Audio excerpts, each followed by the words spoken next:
Hello and welcome back to the Let's Talk Sports Show with Jamie Davis, Andrew Pollard, Jack Price, Joe Stanley and Conor Porter. And, yes, it's been nearly a fortnight since the FIFA World Cup begun. That means we're halfway through the tournament ending. It's so sad. But yet again, there's been so many headlines, so many moments that we'll cherish back from the FIFA World Cup, and it's not even over yet. And we've got to talk about what happened on Sunday, because England have won 2 games out of 2. Normally it's drawn 2 out of 2 or lost 2 out of 2. But no, amazingly, England have actually won back-to-back games. English football, as I've already said, is coming home, guys. It's coming home. Andrew, what is going on? We beat Panama. You did. And it's the biggest win since probably 1966 against West Germany. I was thinking since the Second World War. It's a monumental feat, clearly. Part of me feels sorry in a way, because you do have, if England stumble against these teams, such as when they went out against Iceland at the Euros, and you always get people saying, well, it's only Iceland, they should be beating these teams. And then they beat Panama comprehensively, 6-1. And it's like, yeah, but it's only Panama. But you can only beat who's in front of you. And England did that. I think it's always the same with England. They always get that confidence. They have these really easy groups in qualifying, which they fly through. And then it's always the true test is when they play a half decent team, and then they normally stumble, and the hopes are deflated for another couple of years, which is always really fun to see as a Welshman. So we'll see. But again, when do they get a test? Because with Belgium, but with the two of them having both qualified now, is it just kind of they give reserves a run out in that game, both sides, or do they just go for the win and try and keep momentum going? Because if you're playing a second string Belgium team, again, it's not against the top team, and then in the next round, the way it's looking, if they come second in the group, they get Japan probably, and so you're looking for when England play that first good team, and then start maybe getting a bit excited about football coming home for you.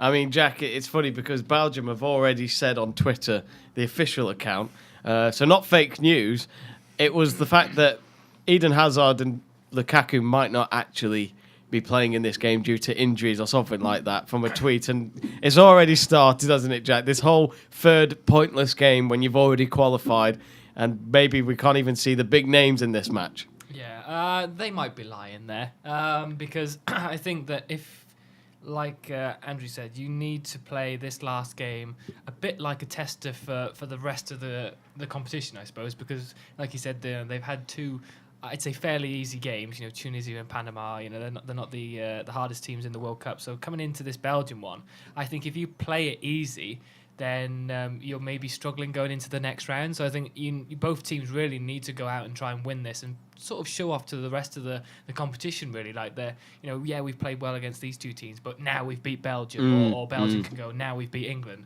Because I think they need to do that. So I think both teams need to put out a strong lineup, because everyone wants to see the stronger sides facing each other.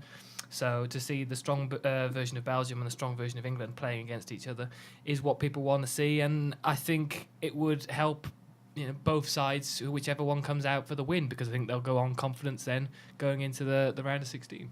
Conor, I'm going to sound like a Liverpool fan right now. It's our year. It's going to be our year. Jordan Pickford, Golden Glove, even though he's got no clean sheets yet. Harry Kane to win the Golden Boot. Jordan Henderson to win Player of the Tournament. I am joking. Are you not? I thought you were like proper enthusiastic then. I was like, oh my goodness, this is a change, Jamie. This is the one that doesn't usually slate the England team. I was like, wow. Well, I mean, after the Iceland defeat, I think I had a right to. But anyway, of course, going back to the Panama game, Harry Kane, 5 goals in 2. Not exactly the best of hat tricks when it's 2 penalties, but either and way, a deflection off the heel. And a deflect. You weren't even looking at goal. You were walking away trying to be not offside. It was a typical Harry Kane doing a claim like he did earlier in the season, where he claimed everything. Well, I think this one was a little bit different, mainly because of the fact that the ball changed completely direction after it hit his heel. Not on the fact that, I was there and I just tapped it in. It's my goal. Christian Eriksen, probably still shaking his fist right now. But yeah, good performance for England against Panama. As Andrew said, you've got to play against the opponent that's in front of you. Today, on the weekend, it was Panama. Later this week, it'll be Belgium. So the same thing applies. Just needs to keep on going, keep the form going. And let's see where this takes us at the moment, because there's a newfound of optimism, really, in the camp. It's very a very good atmosphere, despite the whole Stephen Holland incident with the team sheet and whatnot. But less of that, the better, in my opinion. But do you ever think the media should have just left? Well, I mean, obviously, if you can get the chance to take a photo, you're going to, aren't you? Well, it was an open session, so they had every right to take that photo. Yeah. Plus, the object of the photo was not to take the picture of the team sheet; it was to take the picture of Gareth Southgate's shoulder, because it was just after he'd reported that he'd fell during his 10K and this is what injured happens. his shoulder. So the photographer was taking a picture of the shoulder, and it so happened that the team sheet was in that picture.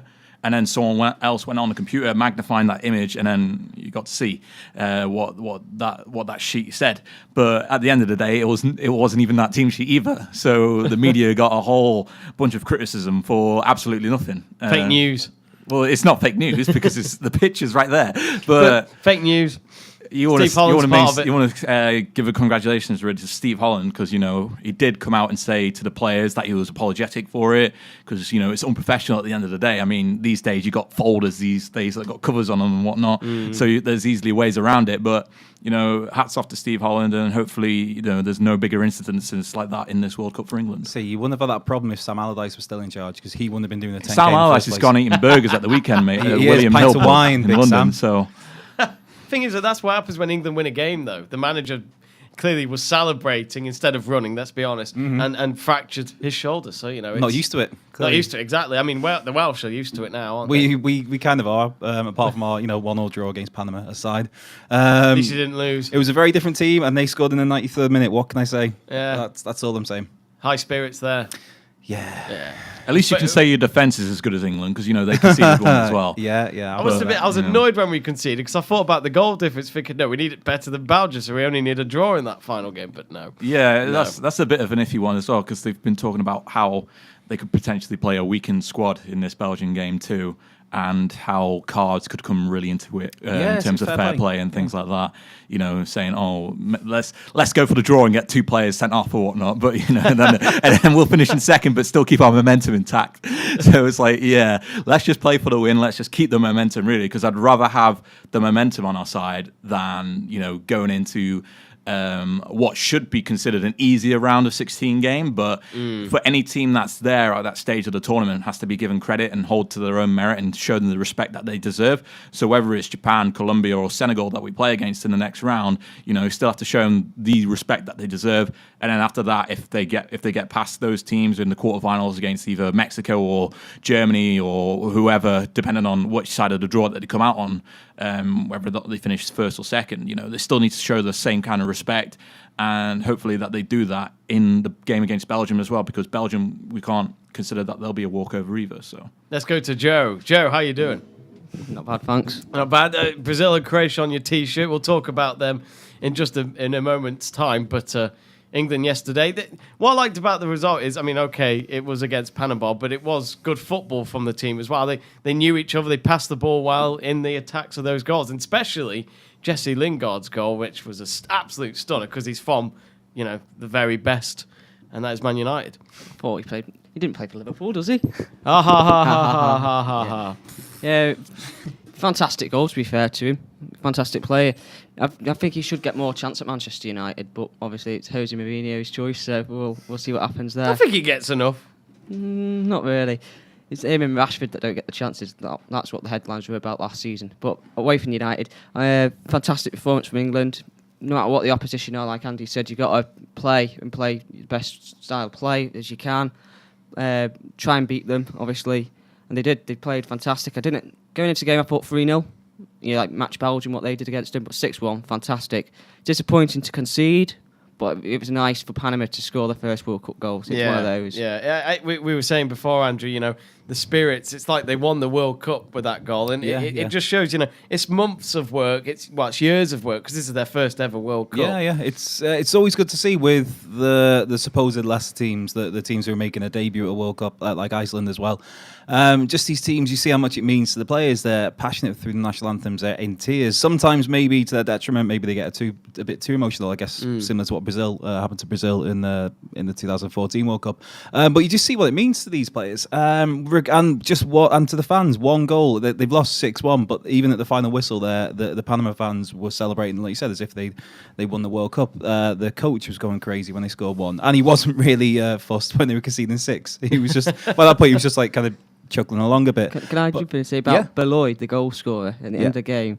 Apparently, he jumped into the crowd or something. Oh, really? At the end of the game, he had his shirt ripped off him, and the fans were just passing him pints, saying, "ER lad," and just passing him the pints. Necking him in the stands. 10 minutes later, he's completely drunk when he goes to the changing room. Yeah, it's like that weird thing they do in Italy, where at the end of every season they strip down and give all their clothes away, and they're just walking around in their little tiny pants with their with the Scudettos on show. Yeah, That used to be a tradition in England, didn't it? If a player left a club or was retiring, they would strip down and throw the whole kit into the crowd for the fans, but they obviously can't do that anymore. So No. well, I guess they could if they wanted to. I mean, who wants to see Jordan Henderson? That's where I was half naked, going. At least.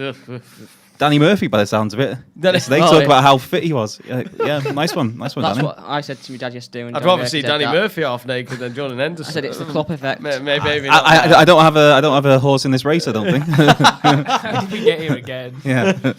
You just That's don't like, just me, isn't it? you just Yes. don't like Jordan Henderson, do you? No, he's a lovely. No, he's great. He's the No. John Obi McKell of England. Every time I watch him, he's passing back or sideways. At least Obi McCall knows what Hey, kind of kit to wear. I did mean, it- the best kit of the World Cup. He did a couple of forward balls yesterday, crossfield balls. Yeah, to the throw-in. I'm sure Trippier picked one up. Can I just say about Trippier as well, where you mentioned that point? I think actually now he's got probably one of the best right wing backs in the world in terms of Trippier, because he was absolutely fantastic in that Panama game. His right foot was absolutely phenomenal. He's like creating chances all the time from that right hand side, and I think he doesn't get a lot of credit, and he definitely deserves it. I think he's definitely one of the most improved players already at this World Cup. I mean, I'm not saying he wasn't good at Tottenham beforehand, but I think this certainly World the Cup season's experience- been one for him to remember, really, because it was straight after the summer where Kyle Walker was sold off to City, and he'd beaten him out he'd beaten him out the season before for the position in the Tottenham squad, and now it was a case of, look, you've got the position down now, let's see what else you can do and step up to the mark, and he's did that for Tottenham, and he's doing that in the England shirt as well. Truly incredible. Am I right? I'm sorry, I didn't actually watch the full game, but was the whole squad? Was Dele Alli? Dele Alli was out injured. Ruben Loftus-Cheek replaced him. You in the see, that's a starting lineup. positive result without Dele Alli as well, isn't it? Overrated. Yeah. Overrated. I like him. Yeah, he's I'm not saying he's not good, but I just think Yeah, I don't know. I think it's a bit of a hullabaloo about nothing. just like really Jordan with him. Henderson then.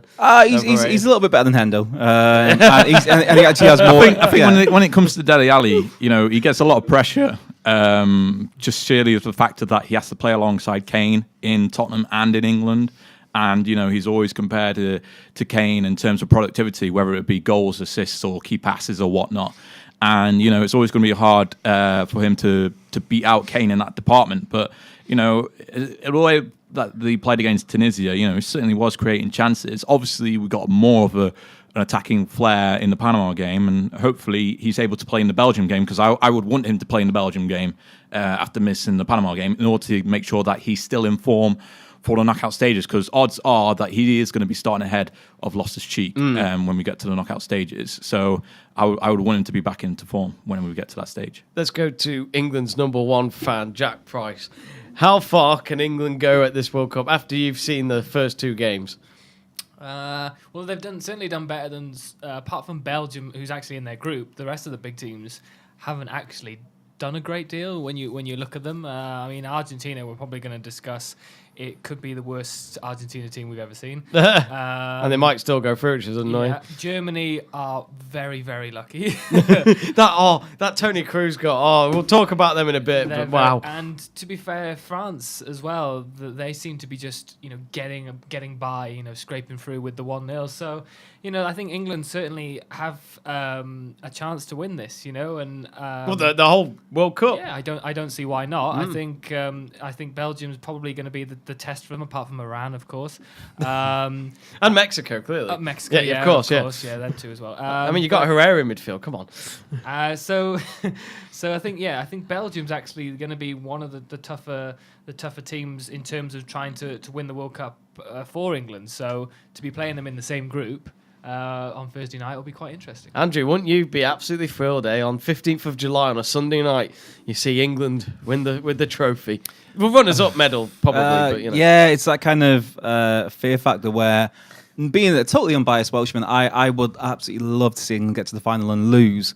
But there's that. It's that. It up. No, it's that high risk, high reward. Like my worst nightmare, no offense, Joe, was to see Liverpool win the Champions League, but because they lost, and in the way they lost, it was brilliant. But if it went the other way, I'd have been mortified. And the same with England win the World Cup. It's that type of thing. I love the fact that you said it was like your biggest fear, like your life would be over. It is. It is. No, I can imagine you getting the paper the morning after, like, No, it is. You'll pick up the Daily Mail and like say England's won the World Cup, and Andrew be on the floor like having a heart. No, it is. With the Liverpool point, because I've been being the elder statesman. Being the elder statesman of the group, I was just about around to experience all the Liverpool hysteria of the 80s when they were doing really well, and so I just don't want to go back to that. That's my fear, and it's the same with England. There's always it's forget zombies, forget Donald Trump. My biggest fear is Liverpool or England winning the trophy. I mean, years and years ago, I'm not going to go too far into it. There was invasions in different countries. Yeah, I just believe saying, so. But people were scared of that, and you're scared of. I'm the same. This is what you call the modern 20th century kid problem. You know? You know, back in the millennials day, and their problems. Real world problems of. Except you were born like a little bit before that. You were in a 2000 kid. Definitely not. Definitely not with a face like this. See, Andrew, you love your horror films as well. I do, yes. And that doesn't even go atop of Liverpool even. No. But Kane looks like a bit like Frankenstein to you. See, like a monster. I do quite like Harry Kane. Southgate's created this monster, and I do quite like Gareth Southgate. It's It's more the sum of their parts that I'm not too keen on. There's certain individuals, certain players, certain passages of play where you just think that's actually quite good. And he's all right. That Harry Kane's actually decent. And I like Southgate's approach to things. He's very pragmatic in what he says, but he's also got a kind of quiet charisma to him, and he takes the pressure off the players. So there's lots of things that you could like about England. It's just the sum of the parts as a whole is. I'm mainly Liverpool fans, and seeing Jamie Vardy lift the World Cup, no, thank you, no, thank you. I'm not saying he's going to be there as captain if they do that, but just seeing him with that is just beat. Well, chat rubbish, get banged. Yeah, I had to change it a little bit there, as you can tell. The PG version. Yes. Would that be your worst fear? Would be for Harry Kane to smash the door and go, "Here's Harry." No, it'd be here's Hendo. It'd be the worst. Here's Jordan. Well, no, his would be here's Harry. No, sorry. If England get the quarterfinals, Jamie, didn't spit enough. if England get the quarterfinals or more, then I'll be happy. I think just by the sheer fact of how everyone's been happy with this camp and all that. It's start of progression. Like I still want to keep. We're going to get to the final. I want to see England win it. Yeah, but I'm keeping my expectations for how happy I should be to what stage of England get in the tournament. So if they get to the quarterfinals, then I'll be happy. When I say England, final, I'm on about third place playoff. Well, that's the playoff. That's not the final, is it? The England women won the third place playoff final. Well, you shouldn't be calling it a final. It's no That's need to what be they called call a final.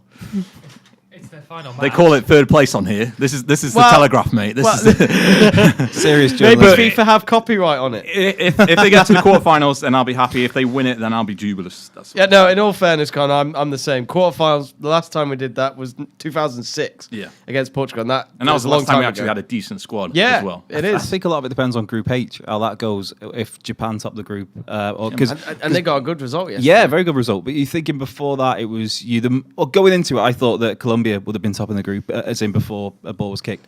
And then I had England going out to Colombia in the last 16, but that was with England coming second in the group. So it's all ifs and buts. But the fact that Poland aren't going to make it out of the group, Senegal, they could, but I think it's going to be Japan are going to top the group. I think Colombia are going to come second.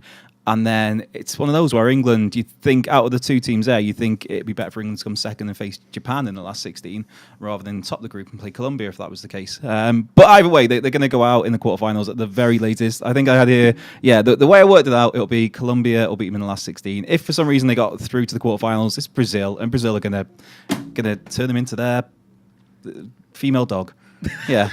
Yeah. That's where I'm going. Actually. That's where I'm going. That was a good save. That was a proper De Gea moment where it's about to go in, but it somehow just stayed out. I said to someone the other day, if England won the World Cup, I went, Southgate would need knighthood, and then when actually scrap that, the whole England team would need a knighthood because Oh, no. Oh, no, Sir Jamie Vardy. Sir Jamie Vardy. Sir Jamie imagine- Vardy's having a hell? Can you party. imagine that? Sir Harry Kane. Hi, guys. Oh, my God. They've given it Sir to Harry him. Kane. To be honest, they gave it to Andy Murray. So, yeah, that was a... Sir Phil Jones. Sir No. Oh, no. That's even worse. Exactly. Could you imagine exactly. the face? Could you imagine the face he pulls as he gets knighted?